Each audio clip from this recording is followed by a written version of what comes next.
Hello friends, मैं हूं शुभम। दोस्तों, आप सभी का एक बार फिर से स्वागत है हमारी क्लास में। बच्चों, हम अपनी पुरानी जो सीरीज चल रही है एमसीक्यू सीरीज, आपके जितने भी फार्मासिस्ट एग्जाम होने वाले हैं, कॉम्पिटेटिव एग्जाम्स, कोई भी एग्जाम हो आपका, ठीक है, ये सीरीज सब एग्जाम के लिए इंपॉर्टेंट है। ये मान के चलिए ड्रग इंस्पेक्टर्स के क्वेश्चंस आप उठाकर देखेंगे तो डायरेक्ट आपको एज सच, है ना, क्वेश्चन टू क्वेश्चन आपको यहाँ पर लाइन टू लाइन मैच हो जाएगा। मतलब कि ये सीरीज जो भी है हमारी, जो भी हम क्वेश्चंस करवा रहे हैं, जो एक्सप्लेनेशन आपको दे रहे हैं, वो आपके लिए बहुत ही इंपॉर्टेंट क्वेश्चंस हैं। ठीक है, आप एक बार अगर इनको देख लेंगे विदाउट एनी कॉपी पेन, हम नहीं कह रहे हैं आपसे कि आप इसको लिखिए, आप केवल इसको ब्रेकफास्ट में लीजिए, है ना। आपको ये 10 क्वेश्चन की सीरीज जो है, ये मान के चलिए हर एक चारों ऑप्शंस को मैं एक्सप्लेन करता हूं तो 40 क्वेश्चन के बराबर हो जाती है। तो 15 से 20 मिनट के अंदर आपको ये सारे क्वेश्चन तैयार हो जाएंगे, और जो पुराने क्वेश्चन मैं आपको बता चुका हूं उनको रिवाइज कराने की, याद कराने की मेरी जिम्मेदारी है। ठीक है, जिनको कि मैं लल्लन टॉप क्वेश्चन के माध्यम से करवाता हूं आपको। ठीक है, तो बिना किसी देरी के स्टार्ट करते हैं। 21 नंबर क्वेश्चन है हमारा, which of the following drug can not be given as an intravenous bolus shot. आपको बताना है कि चार ऑप्शन नीचे दिए गए हैं, उनमें से कौन सी ड्रग को हम एडमिनिस्टर नहीं कर सकते हैं, किस रूट से, इंट्रावेनस बोलस शॉट की तरफ, है ना। तो पहला ऑप्शन है आपका पोटेशियम क्लोराइड, दूसरा ऑप्शन है इंसुलिन, तीसरा ऑप्शन है एडिनोसिन और चौथा ऑप्शन है डेक्सट्रोज। तो आपका करेक्ट ऑप्शन हो जाएगा डेक्सट्रोज। डेक्सट्रोज को हम यहाँ पर इंट्रावेनस बोलस शॉट की तरह नहीं यूज कर सकते हैं, बाकी पोटेशियम क्लोराइड, इंसुलिन, एडिनोसिन, इन सबको हम दे सकते हैं। ठीक है, अगला क्वेश्चन है आपका, which of the following is not used sublingually. आपको देखना है यहाँ पर नॉट लगा है, मतलब पहले ही अंडरलाइन कर लेना है। क्वेश्चन ये एग्जाम प्रेशर इतना होता है कि हमको नॉट दिखाई नहीं देता और हम क्वेश्चन गलत करके चले आते हैं, है ना। तो नॉट को तुरंत अंडरलाइन करना है, और यहाँ पर पूछा गया है कि किस ड्रग को, मतलब चार ऑप्शन दिए गए हैं, इनमें से हम किसको not used sublingually, sublingual route से यूज नहीं कर सकते हैं। पहला ऑप्शन है आपका आइसोसार्बाइड डाइनाइट्रेट, तीसरा ऑप्शन है, दूसरा ऑप्शन है नाइट्रोफिरेंटोइन, तीसरा ऑप्शन है नेफिडिपिन और चौथा ऑप्शन है नाइट्रोग्लिसरीन। तो आपका करेक्ट ऑप्शन क्या हो जाएगा, नाइट्रोफ्यूरेंटोइन। इसको हम सबलिंगुअल रूट से यूज नहीं करते हैं। बाकी आइसोसार्बाइड डाइनाइट्रेट है, आइसोसार्बाइड मोनोनाइट्रेट है ना, ये नाइट्रोग्लिसरीन है, इसको तो आपने बहुत ही सुना होगा। ये इमरजेंसी मेडिसिन है आपकी, जैसे एंजाइना पेक्टोरिस वगैरह होती है, कोरोनरी आर्टरी डिजीज होती है, किसी को चेस्ट पेन वगैरह होने लगती है अकस्मात, तो हम नाइट्रोग्लिसरीन वगैरह उसको जीभ के नीचे रखते हैं, है ना। सबलिंगुअल रूट का मतलब क्या है, सबलिंगुअल रूट का मतलब है कि जीभ के नीचे, जैसे हम कैंडी को रख के चूसते हैं तो उसको हम जीभ के ऊपर रखते हैं, और ये जीभ के नीचे वेस्कुलर पार्ट जो होता है, जहां पे बहुत सारी ब्लड कैपिलरीज होती हैं, ब्लड सप्लाई होती है ना, उसी जगह पर हम इसको रखते हैं,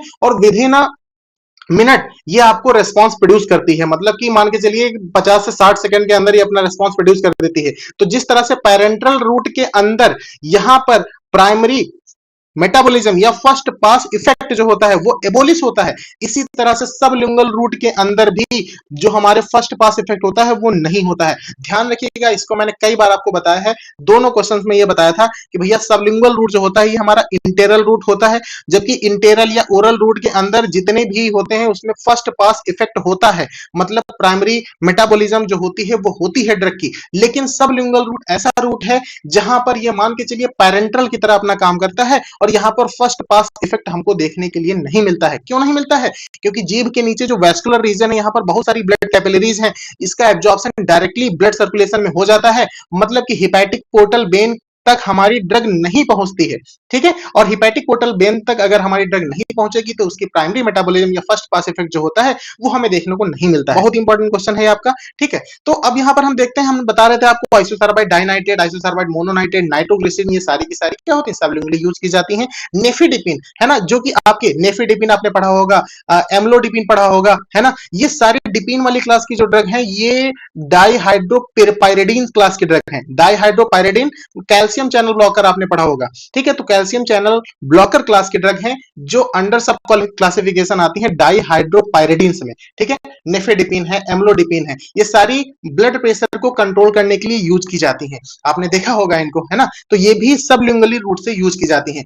अब देखिए कैल्शियम चैनल ब्लॉकर की बात आई है तो यहाँ पर हम आपको एक और ड्रग बता दे रहे हैं जिसे डिल्टियाजम आपने पढ़ा होगा, तो ये नॉन डाइहाइड्रोपायरिडीन्स है ना। अगला क्वेश्चन है आपका 23 number question, which of the following can be marketed under generic name. आपको बताना है कि मतलब इनमें से जो ड्रग आपको दी गई है, एनाल्जिन, मेप्रोबामेट, ग्लूटाथेमाइड, बार्बिटल, इनमें से हम किस ड्रग को केवल जेनेरिक नेम से ही वो मतलब मार्केट कर सकते हैं। आपको बताना कि जेनेरिक कौन सी ड्रग है इसमें। ठीक है, तो इसमें यार बताने की जरूरत नहीं, एनाल्जिन आपकी जो है NSAIDs non steroidal anti inflammatory class की ड्रग है, इसको हम जेनेरिक नेम से मार्केट करते हैं। ठीक है, बाकी जो ड्रग्स हैं हमारी, ये इनका ब्रांड नेम भी मतलब हम ब्रांड नेम से इनको सप्लाई कर सकते हैं। एनाल्जिन जो है आपका आपका जेनेरिक नेम है, ठीक है। Non steroidal anti inflammatory class के ड्रग है, एनाल्जेसिक के रूप में हम इसको यूज करते हैं, ठीक है। या इन्फ्लामेशन वगैरह के लिए भी यूज कर सकते हैं, क्योंकि एनासिड्स क्लास की ड्रग है, तो साइक्लोऑक्सीजिनेज जो आपके एंजाइम्स होते हैं उनको इनहिबिट करके ये एंटी इंफ्लेमेटरी रिस्पांस प्रोड्यूस करती है, ठीक है। और स्टेरॉइडल मोइटी नहीं रखती है, मतलब कि जैसे ओपीएम आपका है तो ये स्टेरॉइड मोइटी का है ना। स्टेरॉइडल स्ट्रक्चर इसके अंदर स्टेरॉइडल जो स्केलेटन होता है वो पाया जाता है। और ये जो हमारी एनाल्जिन है, पैरासीटामोल है ना, एसिक्लोफिनेक है, डाइक्लोफिनेक, ये सारी एनासिड्स हैं, non steroidal anti inflammatory drugs हैं, ठीक है। स्टेरॉइडल मोइटी इनके स्ट्रक्चर में नहीं पाई जाती है, ठीक है। अगला क्वेश्चन है आपका, through which route ipratropium bromide is administered. देख लीजिए, थोड़ा सा क्वेश्चन इधर उधर आ गया है, ठीक है।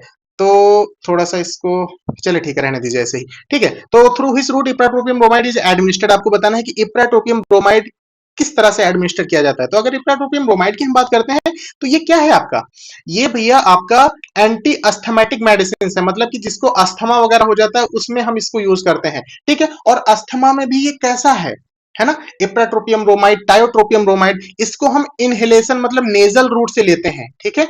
नेजल रूट से हम इसको लेते हैं, इसके पफ आते हैं, है ना, तो उसको हम लेते हैं नेजल रूट से। ये एंटी अस्थमेटिक मेडिसिन हैं, ठीक है। और इप्राट्रोपियम ब्रोमाइड, टायोट्रोपियम ब्रोमाइड, इनको हम बहुत फ्रिक्वेंटली यूज करते हैं, ठीक है, अस्थमा के पेशेंट्स के लिए। तो इसमें करेक्ट ऑप्शन आपका हो जाएगा कौन सा, डी वाला ऑप्शन हो जाएगा, ठीक है। ये एक्चुअली काम कैसे करते हैं, तो ये ब्रोंको डायलेटर होते हैं, मतलब कि जो कंजेशन हो जाता है लंग्स के अंदर, ब्रोंकाई के अंदर, है ना, कंजेशन हो जाता है, हमारी एल्वलाई जो होती है वो सिकुड़ जाती है, जिससे कि हम जो रेस्पिरेशन होता है हमारा वो डिस्टर्ब हो जाता है, डिफिकल्टी इन ब्रीदिंग होने लगती है हमको, ठीक है, सिजेशन ऑफ ब्रीदिंग हो जाता है। तो ये क्या करते हैं, ये ब्रोंकाई को डायलेट करते हैं, ठीक है। और जब ब्रोंक्यूल्स हमारे डायलेट हो जाएंगे, ये रेजिस्टेंस उत्पन्न हो रहा था, ये रेजिस्टेंस हमारा दूर हो जाता है, क्योंकि इनकी बीच का जो स्पेस है ये बढ़ जाता है, ठीक है। तो आराम से एयर सर्कुलेशन होने लगता है, ठीक है, और हमको अस्थमा से रिलीफ मिलता है। तो ये ब्रोंको डायलेटर क्लास में आते हैं आपके, मतलब कि ब्रोंकाई को डायलेट करके अपना रिस्पांस प्रोड्यूस करते हैं। इसका करेक्ट ऑप्शन क्या हो जाएगा, इनहेलेशन रूट हो जाएगा आपका, ठीक है। अगर हम देखते हैं अगला क्वेश्चन हमारा, तो 25 नंबर क्वेश्चन है, all of the following are example of irrational drug, sorry irrational drug use except, आपको बताना है कि जो नीचे चार ऑप्शन दिए गए हैं, मतलब उनका एक दूसरे से कोई रिस्पॉन्स मतलब संबंध नहीं है, ठीक है, केवल एक को छोड़कर। इरेशनल ड्रग यूज मतलब जिनको हम ड्रग यूज कह नहीं सकते, सिर्फ एक को छोड़ के, ठीक है। तो पहला ऑप्शन है आपका using drug in a cost effective वे, दूसरा ऑप्शन है unnecessary prescribing for self limiting condition, तीसरा ऑप्शन है ओवरडोजिंग एंड अंडरडोजिंग। क्या हम ड्रग इसलिए यूज करते हैं, ड्रग के लिए भाई हमको अगर एक रेस्पॉन्स प्रोड्यूस करने के लिए हमको चाहिए ड्रग, ठीक है, और रेस्पॉन्स प्रोड्यूस करने के लिए ना हमको ड्रग की ओवरडोजिंग करनी चाहिए और ना ड्रग की अंडरडोजिंग करनी चाहिए, हमको minimum effective concentration, minimum effective concentration से मैक्सिमम इफेक्टिव कंसंट्रेशन के बीच में, है ना, मिनिमम इफेक्टिव कंसंट्रेशन से मैक्सिमम इफेक्टिव कंसंट्रेशन तक, जैसे ये आपका ग्राफ होता है, अगर हम यहां तक ड्रग हमारी कंसंट्रेशन जा रही तब भी हमें कोई रिस्पांस नहीं प्रोड्यूस होगा, ये आपका मिनिमम इफेक्टिव कंसंट्रेशन है, मतलब कि अगर इसको क्रॉस करेगा तभी हमें ड्रग अपना रिस्पांस देगा, अदरवाइज नहीं देगा, ठीक है। और अगर इसके ऊपर चला जाएगा कंसंट्रेशन ड्रग की, ठीक है, तो भैया यहां पर टॉक्सिक इफेक्ट प्रोड्यूस होने लगेंगे, लिथल इफेक्ट प्रोड्यूस होने लगेंगे, ठीक है। तो हमको मिनिमम इफेक्टिव कंसंट्रेशन के ऊपर और मैक्सिमम इफेक्टिव कंसंट्रेशन के नीचे, है ना, इतना हमको ये कंसंट्रेशन ड्रग की चाहिए। तो ये अगर इसके ऊपर जा रही कंसंट्रेशन मतलब ओवरडोजिंग हो रही है,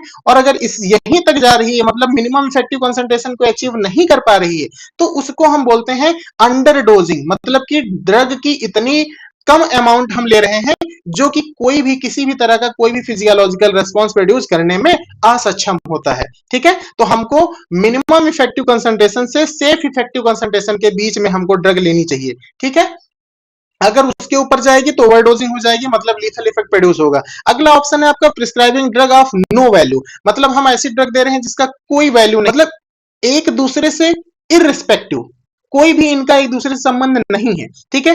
तो भैया आपका यहाँ पर एक ऑप्शन केवल सही है, आपको बताना है, तो हम ओवरडोजिंग अंडरडोजिंग नहीं करते हैं, prescribing drug of no value इसको भी हम यूज नहीं करते हैं, using drug in a cost effective way ये केवल आपका सही है। बाकी अननेसेसरी प्रिस्क्राइबिंग, हम अननेसेसरी ड्रग को क्यों प्रिस्क्राइब करेंगे, है ना, ठीक है, तो ये भी नहीं होगा, ये भी नहीं होगा, ये भी नहीं होगा। ठीक है, एक्सेप्ट वाला ऑप्शन आपका सही हो जाएगा, using drug in a cost effective वे, हमको कॉस्ट इफेक्टिव वे में ड्रग को यूज करना चाहिए। ठीक है, अगला क्वेश्चन है आपका 26 number, to maximize the first pass effect which of the following route should drug to be given, आपको बताना है कि फर्स्ट पास इफेक्ट, देखो ये क्वेश्चन कई बार हम करवा चुके हैं, ये अलग अलग तरह से आता है ना। कभी आपसे कहेगा कि प्राइमरी मेटाबॉलिज्म मोस्ट लाइकली होना है ना, या पूछेगा कि फास्टेस्ट या सबसे ज्यादा जो फर्स्ट पास इफेक्ट देखने को मिलता है हमको किस रूट में देखने को मिलता है। तो कई बार इसको डिस्कस कर चुके हैं, लेकिन ये क्वेश्चन भैया बहुत इंपॉर्टेंट है, तो आपको अलग अलग तरह से मिल रहा है, तो आपको बताना है यहाँ पर कि किस रूट से फर्स्ट पास इफेक्ट जो होगा आपका वो सबसे ज्यादा होगा, मतलब कि मैक्सिमाइज करना है आपको। तो पहला ऑप्शन है आपका ओरल, दूसरा ऑप्शन है सबक्यूटेनियस, तीसरा ऑप्शन है इंट्रामस्कुलर और चौथा ऑप्शन है इंट्रावेनस। ठीक है, तो देख लीजिए इंट्रावेनस जो होता है यहाँ पर एक इंपॉर्टेंट चीज 100% बायोअवेलेबिलिटी होती है आपकी, लगभग 100%, है ना। तो भैया फर्स्ट पास इफेक्ट जो होता है टोटली एबोलिश हो जाता है इस कंडीशन में, और ओरल रूट में सबसे ज्यादा फर्स्ट पास इफेक्ट देखने को मिलता है। फर्स्ट पास इफेक्ट है कौन सी बला, ये समझ लीजिए आप जरा। तो फर्स्ट पास इफेक्ट या प्राइमरी मेटाबॉलिज्म ये जो होती है, ये होती क्या है एक्चुअली, जब हम ड्रग को माउथ से इंगल्फ करते हैं, है ना, ये आपका मुंह हो गया भैया, ये है ना, ये जब आप ड्रग इंगल्फ करते हैं तो ईसोफेगस, स्टमक और इन सबसे आती है आपकी ड्रग। ठीक है, इसके बाद में ये सीधे क्या करती है, ये भैया आपके हिपैटिक पोर्टल वेन में जाती है। हिपैटिक पोर्टल वेन क्या, हिपैटिक मतलब लीवर, है ना, लीवर में जाती है। तो ड्रग का कुछ अमाउंट जो होता है वो मेटाबोलाइज हो जाता है। सपोज मान लो 100% आपने ड्रग लिया था, 100% के बाद में उस ड्रग की मेटाबोलिज्म 10% हो गई। ठीक है, जिन ड्रग की मेटाबॉलिज्म मतलब फर्स्ट पास इफेक्ट जितना ज्यादा होता है उनकी बायो अवेलेबिलिटी उतनी ही कम होती है। मार्क करके लिख लीजिए, बहुत इंपॉर्टेंट क्वेश्चन मैंने आपको बता दिया कि जिस ड्रग की बायो अवेलेबिलिटी, सॉरी, जिस ड्रग की प्राइमरी मेटाबॉलिज्म जो होगी, है ना, फर्स्ट पास इफेक्ट जितना ज्यादा होगा उसकी बायो अवेलेबिलिटी जो होगी उतनी ही कम होगी। ठीक है, तो जितनी ज्यादा बायो अवेलेबिलिटी हमको चाहिए उसका फर्स्ट पास इफेक्ट उतना ही हमको कम करवाना होगा। ठीक है, तो यहां पर क्या हुआ, ड्रग जो आपकी यहां पर आई थी हिपैटिक पोर्टल वेन में जाएगी, तो उसका कुछ अमाउंट जो होगा वो मेटाबोलाइज्ड हो जाएगा, और जो बचा हुआ अमाउंट होगा 90% ये आपके ब्लड स्ट्रीम में जाएगा, मतलब बायो अवेलेबिलिटी होगी उस ड्रग की, और वही जाके आपको रिस्पॉन्स प्रोड्यूस करने में सहायता करेगा, मतलब फिजियोलॉजिकल रिस्पॉन्स जो होगा वही प्रोड्यूस करेगा। ठीक है, तो ये होती है हमारी प्राइमरी मेटाबॉलिज्म, ओके, या फर्स्ट पास इफेक्ट, तो जो कि हमको सबसे ज्यादा ओरल रूट में देखने को मिलता है। ओके, अगला क्वेश्चन है आपका 27 number, irritant drug are not given by, मतलब कि कोई इरिटेशन कॉज करने वाली ड्रग है उसको हम किस रूट से नहीं देंगे। पहला ऑप्शन है इंट्रामस्कुलरली नहीं देंगे, दूसरा ऑप्शन है टॉपिकली नहीं देंगे, सबक्यूटेनसली नहीं देंगे, या इंट्रावेनसली नहीं देंगे। तो भैया टॉपिकली, टॉपिकल रूट से हम किसी भी इरिटेंट ड्रग को नहीं दे। अगला क्वेश्चन है आपका, drug obtain from the plant source, आपको बताना है कि इनमें से कौन सी ड्रग को हम प्लांट सोर्स से ऑब्टेन करते हैं। पहला ऑप्शन आपका रेजरपिन, दूसरा ऑप्शन है पेनिसिलिन, तीसरा ऑप्शन है एथेनॉल और चौथा ऑप्शन है सल्फा मेथाक्साजोल। तो भैया देख लीजिए, ये रेजरपिन है ना, राउल्फिया सर्पेंटाइना, इससे हम ऑब्टेन करते हैं। इसको हम सर्पगंधा के नाम से भी जानते हैं, वो सॉरी, इसका जो साइनोनेम से सर्पगंधा, बहुत इंपॉर्टेंट है सर्पगंधा भैया, है ना, सर्पगंधा। ये एंटी हाइपरटेंसिव मेडिसिन में आपको फार्माकोग्नोसी में मिल जाएगी, राउल्फिया सर्पेंटाइना। ठीक है, तो बहुत इंपॉर्टेंट ड्रग है आपके लिए सर्पगंधा, इसका साइनोनेम से, जो कि आपसे बार बार पूछा जाता है। इससे हम रेजरपिन ऑब्टेन करते हैं। ठीक, तो आपका करेक्ट ऑप्शन क्या हो जाएगा, रेजरपिन। ठीक है, और बाकी जैसे रही बात पेनिसिलिन की, तो पेनिसिलिन वगैरह जो है हम, अब यहां पर अगर ह्यूमन पेनिसिलिन होता तो रिकॉम्बिनेंट डीएनए टेक्नोलॉजी वगैरह से हम, सॉरी सॉरी सॉरी, इंसुलिन की बात नहीं कर रहे हैं भैया, पेनिसिलिन की बात कर रहे हैं। पेनिसिलिन जो है पेनिसिलियम नोटेटम वगैरह से प्राप्त होता है, पेनिसिलियम क्राइसोजेनम से, इसको हमने सेकंड वर्ल्ड वॉर में यूज किया था, सबसे पहली क्लास हमारी याद कीजिए, है ना, हमने बताया था पेनिसिलिन अलेक्जेंडर फ्लेमिंग ने इसको खोजा था। ठीक है, किससे ऑब्टेन किया था, फंजाई से ऑब्टेन किया था, फंगस से ऑब्टेन किया था। किस फंगस से, पेनिसिलियम नोटेटम से प्रोड्यूस किया था और पेनिसिलियम क्राइसोजेनम से प्रोड्यूस किया था। ठीक है, तो ये इनकी स्पीसीज सब स्पीसीज हो गई आपकी। ठीक है, तो पेनिसिलिन भैया जो है ये फंजाई से प्राप्त होता है, प्लांट सोर्स से नहीं होता है, तो मतलब ये ऑप्शन नहीं होगा आपका। एथेनॉल वगैरह जो होता है, मतलब C2H5OH, इसका केमिकल फार्मूला हो गया है, इसको हम ब्रेवरेज की तरह यूज करते हैं, मतलब इसको हम ड्रिंकिंग एल्कोहल बोलते हैं। इसका कुछ कंसंट्रेशन में हम ड्रिंकिंग अल्कोहल में यूज करते हैं। ठीक है, सल्फामेथाक्साजोल ये आपका क्या है, सल्फोनामाइड क्लास के ड्रग्स है ना, सल्फामेथाक्साजोल वगैरह। तो ये भी भैया जो होती है सिंथेटिक होती है। ठीक है, तो ये आपके प्लांट सोर्स से ऑब्टेन नहीं होते हैं। अगला क्वेश्चन है आपका, the drug is placed under the tongue and allowed to dissolve, this process is called. अभी आपको हमने बताया था कि सबलिंगुअल रूट इसको हम बोलते हैं, जीभ के नीचे। यह क्या कर रहा है, अंडर द टंग आपको ड्रग को अलाउ करना है डिसॉल्व होने के लिए, मतलब एब्जॉर्ब होने के लिए आपको छोड़ देना है। ठीक है, तो इसको हम क्या बोलते हैं, पेरेंटल एडमिनिस्ट्रेशन बोलते हैं। मैंने अभी आपको बताया था कि ये क्या होता है, सबलिंगुअल एडमिनिस्ट्रेशन होता है। ठीक है, तो ये आपका करेक्ट ऑप्शन हो जाएगा। पेरेंटल एडमिनिस्ट्रेशन में क्या होता है, आईवी, आईएम, आईडी ये सब आते हैं। ओरल एडमिनिस्ट्रेशन में क्या होता है, माउथ से जो ड्रग हम लेते हैं उनको हम ओरल एडमिनिस्ट्रेशन बोलते हैं। ठीक है, इंट्राडर्मा मतलब डर्मिस के नीचे अगर ड्रग डायरेक्टली इंजेक्ट की जाती है तो उसको हम इंट्राडर्मल इंजेक्शन बोलते हैं। सबलिंगुअल एडमिनिस्ट्रेशन में एक चीज याद रखना है, बार बार आपसे कह रहे हैं कि भैया यहाँ पर फर्स्ट पास इफेक्ट जो होता है वो एबोलिश हो जाता है। ठीक है, जितने पेरेंटल रूट होते हैं उसमें तो होता ही होता है, लेकिन ये इंटेरल रूट होने के बाद भी इसके अंदर फर्स्ट पास इफेक्ट नहीं पाया जाता है। ठीक है, और fastest route of drug administration में से एक है ये। ठीक है, अगला क्वेश्चन है आपका, which type of force act in drug receptor interaction, मतलब कि कोई भी ड्रग आपके बॉडी में जब आप एडमिनिस्टर करते हैं तो एब्जॉर्ब होकर आपके ब्लड स्ट्रीम में पहुंचती है। ब्लड स्ट्रीम में पहुंचने के बाद वो ड्रग अब डिस्ट्रीब्यूशन होता है उसका। ठीक है, तो डिफरेंट टिश्यूज डिफरेंट ऑर्गन को जाती है ना, आपने पढ़ा होगा एब्जॉर्प्शन के बाद डिस्ट्रीब्यूशन होगा, एडीएमई, फिर मेटाबॉलिज्म और फिर एक्सक्रीशन होगा। तो इन सब प्रोसेसेस के लिए आपको रिसेप्टर आपकी बॉडी के अंदर होते हैं। जैसे कि ओपियोइड ड्रग आपने कोई लिया, ओपियम लिया है ना, तो हमारी बॉडी के अंदर ओपियोइड रिसेप्टर पाए जाते हैं। ठीक है, तो हमारी जो ड्रग है और हमारी बॉडी के अंदर ओपियोइड रिसेप्टर है, इनसे जब हमारी ड्रग बाइंड करेगी, ठीक है, तब जाकर वो अपना रिस्पॉन्स प्रोड्यूस करेगी। ठीक है, ये डिपेंड करता है कि हमारी बॉडी के अंदर रिसेप्टर कितने फ्री हैं, कितने एक्टिव हैं। ठीक है, उन्हीं के अकॉर्डिंग हमारी ड्रग जो होती है वो रिस्पॉन्स प्रोड्यूस करती है ना। तो यहां पर आपसे पूछ रहा है कि ड्रग रिसेप्टर इंटरेक्शन में कौन कौन से फोर्स एक्ट करते हैं। पहला ऑप्शन है आपका कोवैलेंट, दूसरा ऑप्शन है इलेक्ट्रोस्टैटिक, तीसरा ऑप्शन है हाइड्रोफोबिक और चौथा ऑप्शन है ऑल ऑफ द दीज। ठीक है, तो देखिए ऑल ऑफ द अबव आपका करेक्ट ऑप्शन हो जाएगा भैया। कोवैलेंट भी होता है, इलेक्ट्रोस्टैटिक भी होता है, हाइड्रोफोबिक भी होता है। ठीक है, ये तीनों फोर्स होते हैं जो एक्ट करते हैं in the drug receptor interaction में। ठीक है, मतलब हमने कोई ड्रग लिया तो हमारी बॉडी के अंदर जो रिसेप्टर हैं वो इनसे इंटरैक्ट करेंगे, बाइंड करेंगे। ठीक है, और फिर उनको साइट ऑफ एक्शन पे ले जाएंगे और अपना एक्शन प्रोड्यूस करवाएंगे। ठीक है, तो ड्रग एक्चुअली में करती क्या है, ड्रग हमारी जो बेसिक फिजियोलॉजी है उसको चेंज नहीं करती है, बस चाहे उसको बढ़ा देगी या घटा देगी, जो बेसिक फंक्शन है उसको अल्टर नहीं करती है ना। अब ये सारी चीजें जो होती हैं ये ड्रग और रिसेप्टर की बाइंडिंग पे होती हैं, जिनको हम एफिनिटी बोलते हैं, है ना। चलिए किसी दिन जब क्वेश्चन एगोनिस्ट एंटागोनिस्ट का आएगा तो उसमें इसको हम वेल एक्सप्लेन करेंगे, है ना। यहाँ पर आप भी कंफ्यूज हो जाएंगे, तो बस इतना याद रखिए कि कोवैलेंट फोर्स भी रखता है, इलेक्ट्रोस्टैटिक बॉन्ड भी होता है, हाइड्रोफोबिक बॉन्ड के द्वारा भी हमारे ड्रग रिसेप्टर इंटरेक्शंस होती हैं।